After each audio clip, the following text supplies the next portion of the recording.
大家好，今天给大家分享一道精致又营养的豆腐蒸虾仁的做法。首先准备虾仁8个，将虾仁开背，去除虾线。开背后蒸出来的虾仁会更好看。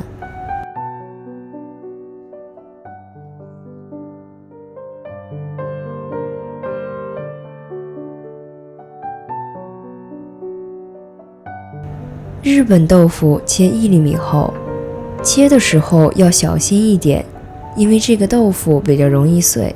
胡萝卜1根，切成厚度约1厘米的厚片，这里一共需要8片。准备一个蒸盘，在底层摆上胡萝卜，也可以摆成其他的造型。在胡萝卜上面放上日本豆腐，尽量放得居中一些。然后放上虾仁，虾仁最好擦干水分再放上去，这样虾仁不容易滑落下来。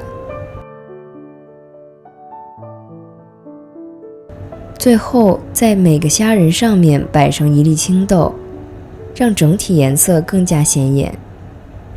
水开后，将盘子放入蒸锅中，开中大火蒸8分钟后，直接打开锅盖，不要蒸得太久，要不会影响虾仁的口感。如果盘子中水多的话，要把水倒出来一些。最后淋入蒸鱼豉油15克，豆腐蒸虾仁就做好了。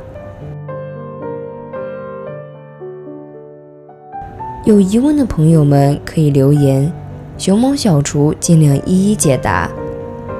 谢谢观看，我们下次见喽。